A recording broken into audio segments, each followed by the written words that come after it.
Petit message avant que la vidéo ne commence, il y aura un gros rajout dans la vidéo parce qu'entre le moment où je l'ai tourné et le moment où j'étais en train de faire le montage, il a apparu de nouvelles informations, donc la vidéo va contenir encore plus, et c'est tant mieux, de spoilers que prévu, plus d'images, d'informations et tout ça. Pensez à bien rester jusqu'à la fin, c'est pas du tout un attrape-couillon pour l'algorithme et tout ça, c'est vraiment parce qu'il y a de grosses infos, si vous êtes curieux, du chapitre 67 qui vont se rajouter en mise à jour à la vidéo. Salut les devins, c'est Saikyu. Aujourd'hui est une belle journée pour les fans de Dragon Ball Super et de Boruto. La vidéo sur Boruto va arriver un tout petit peu après celle-ci, j'ai besoin de plus de temps pour la préparer, etc. Mais nous avons des news du côté aussi de Dragon Ball Super, du nouvel arc Granola, le survivant, et donc des spoilers par rapport au chapitre numéro 67 du manga Dragon Ball Super. Sur la page Twitter de DBS Hype, nous avons le visage complet et même un peu le haut du buste du personnage de Granola qui a été totalement révélé en parfaite qualité. D'ailleurs, c'est pas une photo floue ou quoi, c'est vraiment un scan de qualité. Vous vouliez alors savoir à quoi ressemble Granola car on l'avait vu que de côté. Le voici de face, voici son chara design, on verra, il se peut qu'il y ait d'autres surprises vis-à-vis de son corps, de ses bras, de ses jambes, un artefact, quelque chose. Mais en tout cas, pour le haut du corps, globalement, ça donne ça. Et nous n'avons à ce jour pas d'informations au format texte, pas de dialogue, voilà, pas de révélation.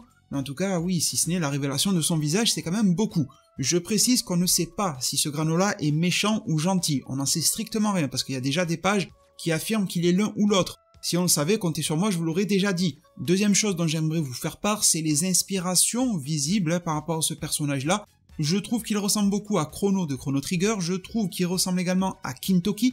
Aussi bien Chrono que Kintoki sont chara-designés de base par Akira Toriyama, et je ne peux que vous conseiller de jouer au jeu vidéo Chrono Trigger et de lire le manga Kintoki d'Akira Toriyama, les deux sont fabuleux, mais je constate quand même qu'il y a un design beaucoup plus mature, adulte. Le bonhomme n'a pas l'air enfant, on dirait pas qu'il a 15 ans. Déjà, j'aime bien cet aspect-là, humanoïde aussi. On n'est pas avec un monstre un peu bizarroïde, on a eu le Book récemment, on a eu Jiren, on aurait dit qu'il sortait de Star Wars, et c'est cool, hein, de tout temps dans Dragon Ball, on a eu des mecs avec des têtes bizarres, des têtes cheloues, mais là, revenir à quelque chose d'un peu plus humanoïde, j'aime bien, mais je vous ferai noter que sa coupe de cheveux nous est familière. Il y a plusieurs années en arrière, ceux qui étaient là sur ma chaîne s'en rappelleront, et je vous remercie du fond du cœur, et je salue comme d'habitude les nouveaux, eh bien Toyotaru, l'auteur du manga Dragon Ball Super, aux côtés d'Akira Toriyama, sur sa propre page Twitter, avait posté des dessins brouillons pour imaginer et inventer d'autres dieux dans Dragon Ball Super. Il avait fait des Kaioshin, des Akaishin, il avait fait aussi des anges, et parmi ces anges, il y avait celui-ci.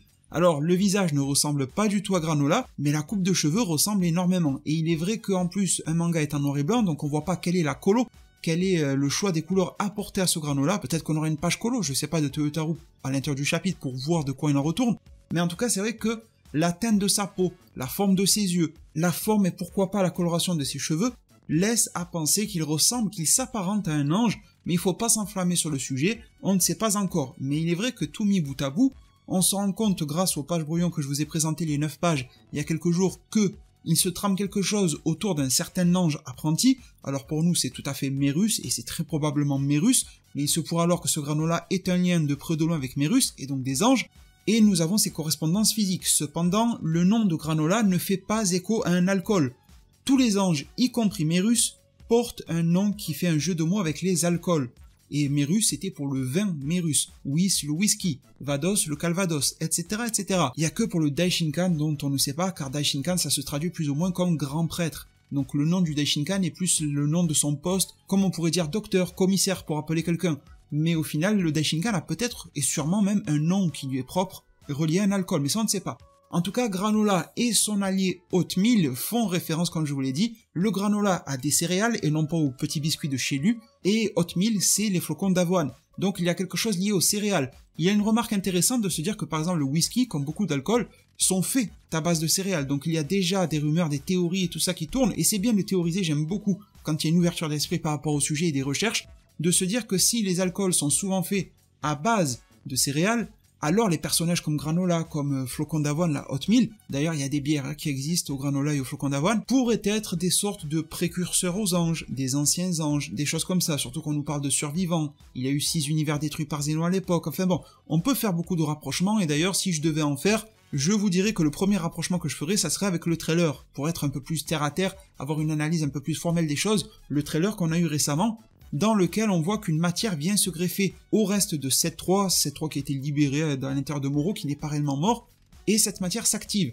Est-ce que alors ce Granola, qui porte une espèce de monocle scientifique, là, un peu comme le Dr W dans Super Dragon Ball Heroes, est lui aussi un scientifique. Est-ce que ce look un peu BG scientifique lui a été donné pour nous dire que Granola a un lien dans la création, la conception, la fabrication de l'être artificiel 7.3 et il a pu, grâce à cette matière bizarre, sa pâte à modeler, remettre la main sur sa création et pouvoir la remettre sur pied, que ce soit en bien ou en mal, mais il se peut qu'il soit le créateur ou le réparateur de 7.3, quelque chose comme ça serait intéressant. Deuxième option à ce stade, forcément, je fais du rapprochement avec les univers détruits, avec un ange qui a pu être rescapé d'une destruction, un ange qui dans le passé aurait pu enfreindre certaines règles du Daishinkan et y réchapper. Comment me direz-vous? Il y a Super Shenron, si on l'invoque, tous les vœux sont exaucés. Il suffit alors de rassembler les Super Dragon Ball, d'invoquer Super Shenron, de lui dire en langage des dieux « Protège-moi de toutes les punitions et sanctions du Daishinkan » et ça y est, l'ange est dans un état de protection totale par rapport à ce genre de truc. Et si ce Granola est réellement ce type d'ange, il faudrait invoquer Super Shenron pour enlever cette protection-là, donc une quête au Super Dragon Ball, et ce personnage-là qui se mettra au travers de leur route bien sûr. Il y a aussi le voyageur temporel de l'univers 12, et étant donné que Akira Toriyama a taffé sur Chrono, le chara-design de Chrono Trigger, certes Akira Toriyama n'a pas taffé sur le scénario, mais Chrono Trigger c'est lié au temps, Chrono, ça porte son nom. Donc est-ce que l'on a un personnage scientifique qui a aussi joué avec le temps et qui a été rescapé? Pourquoi serait-il survivant? Parce que quand l'on voyage dans le temps, c'est un crime. C'est un crime temporel, et ces crimes-là sont punis par les dieux. Il aurait pu aussi échapper à la punition des dieux. En voyageant au travers des timelines, en répétant les crimes temporels, il aurait pu échapper à la sanction par rapport à ces crimes. C'est exactement pareil que dans la vraie vie. Vous prenez quelqu'un qui est un voleur récidiviste, il doit normalement subir une sanction, il va s'enfuir, il va s'échapper pendant quelque temps, il va se faire rattraper à nouveau, puis il va à nouveau s'enfuir, donc il va commettre aussi des délits de fuite qui vont lui permettre de s'enfuir, c'est le paradoxe du truc. Ça pourrait aussi se jouer, et après il reste la quatrième case quoi, tout est ouvert, c'est-à-dire ça peut être un survivant de Soulful, ça peut être un survivant de n'importe où, de n'importe quoi. Mais en tout cas, je vous ai partagé les 3 premières idées qui me viennent en tête à ce jour, à ce stade, c'est très préliminaire, on ne sait pas grand chose de cet arc-là, c'est vraiment pour le bien de la discussion plus qu'une analyse en soi.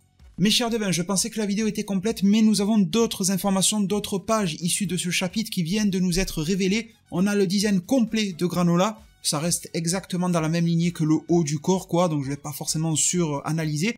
Mais on a des réponses. Déjà, premier aperçu de réponse par rapport à la réunion, vous savez, pour laquelle ils ont été appelés, c'est-à-dire Beerus et Whis. Alors on ne sait pas exactement de quoi il en retourne en termes de dialogue, mais en tout cas on voit que ça va beaucoup tourner sur l'humour avec Kaioshin de l'univers 7 et Beerus qui se font latter la gueule par les Zénos. Alors c'est bon enfant mais ils sont obligés de se laisser faire. Peut-être qu'en termes de force de combat, Beerus aurait la force de claquer Zeno, mais il peut pas se le permettre, sinon il va prendre cher par le Daishinkan ou autre. Donc voilà, on a une scène comique, mais on voit que Whis se rend compte de quelque chose qui se trame dans l'univers par rapport à sa canne d'ange. Est-ce que c'est par rapport à Merus? Est-ce que c'est par rapport aux affaires de Granola et compagnie? Très bonne nouvelle supplémentaire, nous avons une traduction des propos que je vous partage là, des images, des pages et tout ça, et une traduction qui concerne principalement la page avec Whis, Beerus, Kaioshin qui se font tabasser par les petits Zénos. On a l'impression que c'est une page de rien du tout.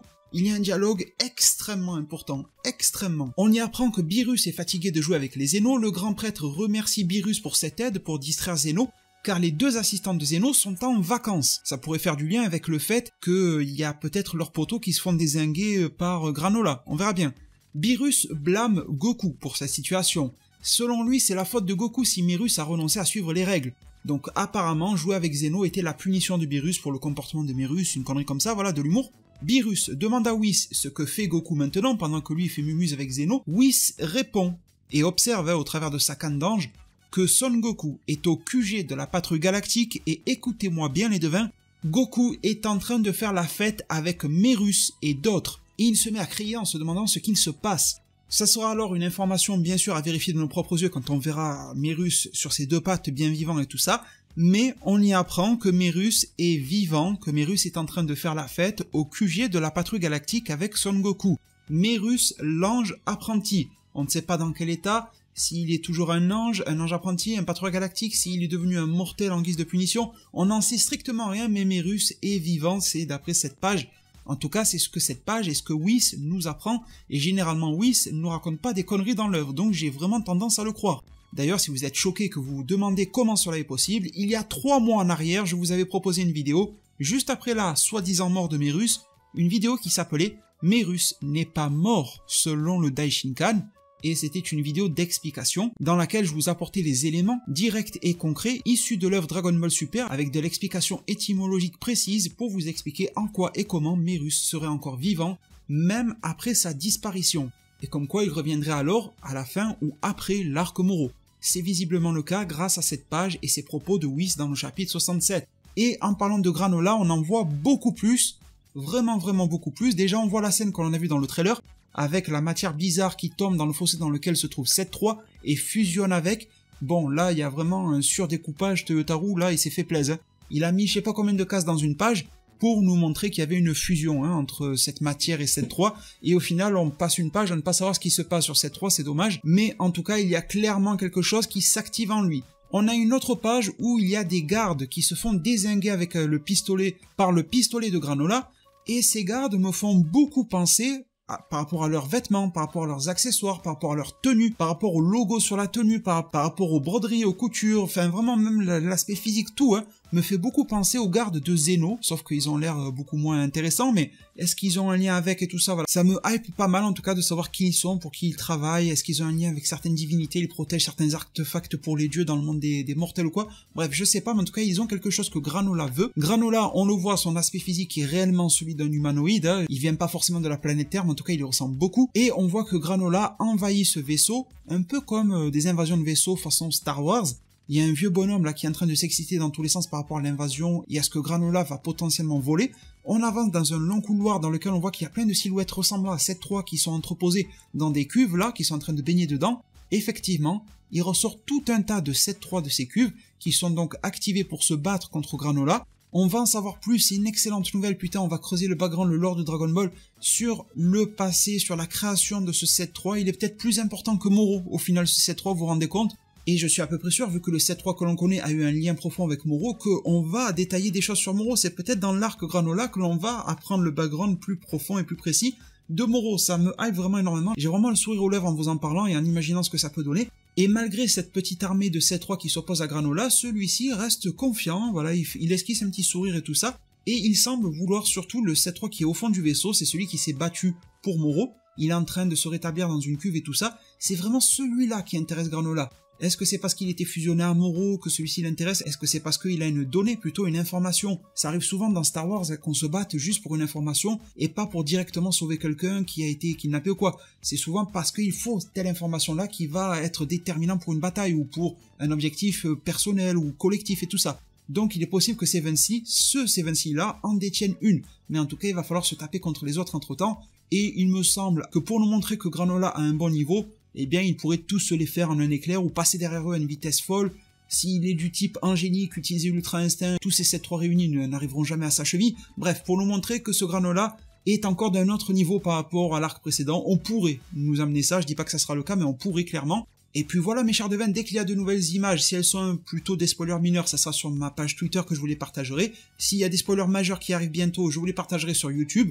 Et dans le cas idéal, je vous partagerai le résumé complet du chapitre. Dès qu'on l'a, dans les prochaines heures ou jours, ça devrait pas tarder à tomber. On a déjà celui de Boruto, il arrive sur la chaîne juste après cette vidéo, il devrait arriver celui de Boruto. Et j'espère en tout cas que ces spoilers du jour sur DBS vous ont plu. Dites-moi dans un commentaire tout ce que vous en pensez. J'aime beaucoup l'ambiance, le ton qui est donné à ce début d'arc. On verra vers où ça nous mène.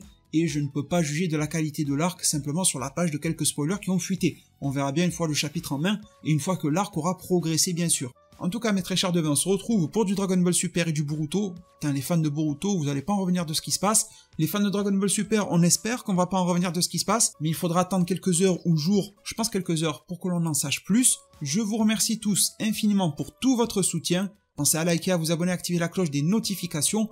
Prenez tous extrêmement bien soin de votre futur, et à plus pour de prochains arts divinatoires.